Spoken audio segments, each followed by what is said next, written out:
దేవునికి మహిమ కలుగునుగాక. ప్రభువైన యేసుక్రీస్తు నామములో అందరికీ వందనాలు, శుభాలు తెలియజేస్తున్నాను. ప్రేమైన దేవుని బిడ్డలారా, మీరందరూ కూడా ఆత్మ సంబంధమైన విషయాల్లో పరలోకానికి వెళ్ళే సిద్ధపాటులో బాగున్నారా? మీ యొక్క శరీరాలన్నీ కూడా దేవుని యొక్క పనిలో ముందుకు కొనసాగుతుందా? అట్టి ఆశీర్వాదము దేవుడు అనుగ్రహించాలని, అభివృద్ధి పొందాలని ప్రార్థన చేస్తున్నాం. మన యొక్క జీవితాలన్నీ కూడా పరిశుద్ధ గ్రంథంలో నుంచి ఒక మాట చదువుకొని ధ్యానం చేద్దాం. ప్రేమని దేవుని బిడ్డలారా, పేతురు గారు రాసిన మొదటి పత్రిక 1వ అధ్యాయము 7వ వచనం. పేతురు గారు రాసిన మొదటి పత్రిక 1వ అధ్యాయము 7వ వచనం. నశించుపోవు సువర్ణము అగ్ని పరీక్ష వలన శుద్ధపరచబడుచున్నది కదా, దానికంటే అమూల్యమైన మీ విశ్వాసము ఈ శోధనల చేత పరీక్షకు నిలిచినదై యేసుక్రీస్తు ప్రత్యక్షమైనప్పుడు మీకు మెప్పును, మహిమయు, ఘనతయు కలుగుటకు కారణమగును. చదవబడిన ఒక లేఖన భాగాన్ని మనం ఆలోచన చేస్తే, భక్తి, విశ్వాసం,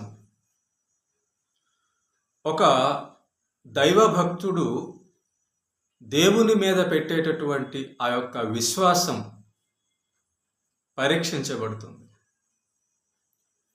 ఎలా పరీక్షించబడుతుందంటే శోధనల చేత పరీక్షించబడుతుంది. మనలో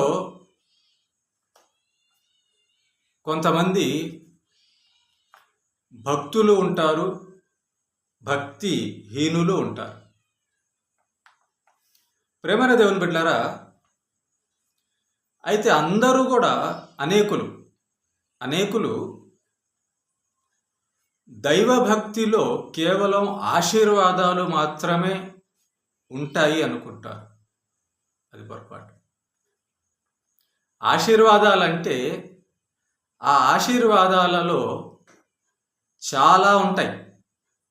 ఆ ఆశీర్వాదాలలో కలిసినవి చాలా ఉంటాయి. మీకు అర్థం కావడానికి ఒక చిన్న ఉదాహరణ చెప్తాను. కూర అన్నాం అనుకోండి. కూర, ఒక దొండకాయ కూర అనుకుందాం.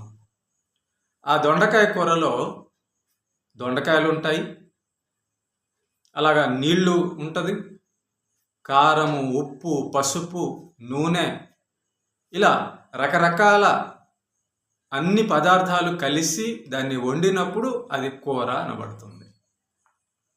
మరి ఆశీర్వాదం అంటే కేవలం డబ్బు రావడమేనా? కేవలం ఆరోగ్యం రావడమేనా? కేవలం ఉద్యోగం రావడమేనా? కేవలం వివాహం అవ్వడమేనా? కేవలం పిల్లలు పుట్టడమేనా? కేవలం బలము రావడమేనా? కాదు. ఇవన్నీ మాత్రమే కాకుండా ఆశీర్వాదము అంటే దేవుని యొక్క ఆత్మ మనలో ఉండి పనిచేయడం ఆశీర్వాదము.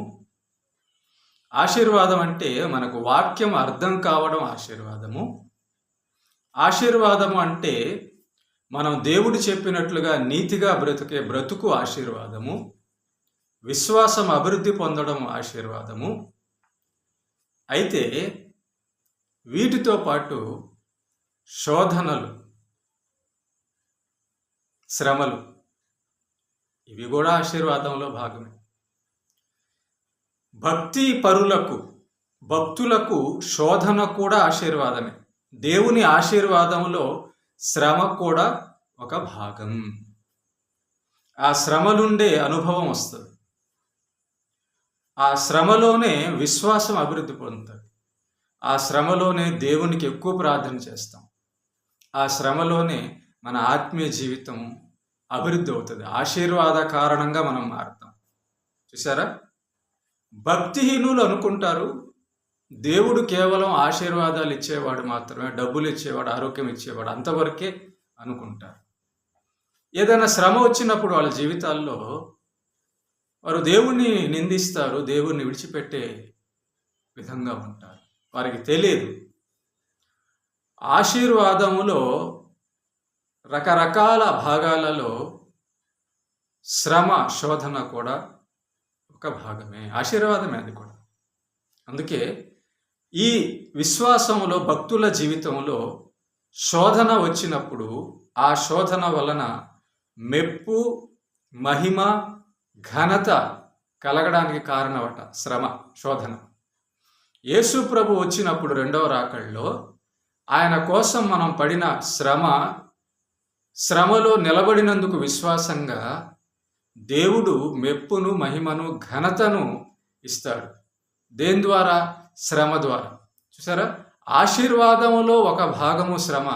ఆ శ్రమ ద్వారా మెప్పు, మహిమ, ఘనత వస్తుంది. కనుక ప్రేమ దేవుని బిడ్డలారా, భక్తులుగా ఉన్న వారందరికీ, భక్తులుగా మనం అందరం కూడా తెలుసుకోవాల్సిన విషయం ఏంటంటే, ఆశీర్వాదంలో శ్రమ కూడా ఉంటుంది. ఆ శ్రమ ద్వారా ఆశీర్వాదము కలుగుతుంది. కనుక భక్తిగా ఉంటూ, విశ్వాసంలో, ప్రార్థనలో, పరిశుద్ధతలో ఉండగా శోధన వస్తే మంచిదే. పరిశుద్ధతలో ఉంటూ శోధన వస్తే, కష్టం వస్తే, శ్రమ వస్తే మంచిదే. ఇరుకైన మార్గం, ముళ్ళ మార్గం. కనుక ధైర్యంగా ఉండాలి, విశ్వాసంతో ఇంకా ఉండాలి, ఇంకా దేవుడికి ప్రార్థన ఎక్కువ చేయాలి. ఇదంతా కూడా మనకు మేలే. ప్రార్థన చేద్దాం. కృపగలిగిన మా కన్న తండ్రి, మహోన్నతుడైన మా దేవ, ఆశీర్వాదంలో శ్రమ కూడా ఆశీర్వాదమైన మాకు తెలియజేసినందుకు స్తోత్రాలు. శోధన ద్వారా, విశ్వాసికి శోధన ద్వారా, విశ్వాస పరీక్షలో శోధన మెప్పు, మహిమ, ఘనత కలగడానికి కారణం అని చెప్పాము. అందరిని బట్టి స్తుతిస్తున్నాం. అవును ప్రభా, ఈ వాక్యం వింటున్న అందరిని కూడా జ్ఞాపకం చేసుకుంటే మా యొక్క జీవితాలలో నేను నీ యందు భక్తి జీవితంలో నేను శ్రమ, శోధన వచ్చినప్పుడు నీ కృప చేత, నీ దయ చేత, నీకు ప్రార్థన నాయన చేయటం ద్వారా మమ్మల్ని బలపరిచి, నేను శ్రమ కూడా మా జీవితాల్లో ఆశీర్వాద కారణంగా మార్చిన దేవ నేను స్తుతిస్తూ ఉన్నాను. కాబట్టి బిడ్డలందరినీ జ్ఞాపకం చేసుకోండి. ఏ శోధనలో, ఏ శ్రమలో ఉన్నారో నాయన వారిని బలపరచండి. ఆ విశ్వాసంలో ఇంకా అభివృద్ధి పరచండి.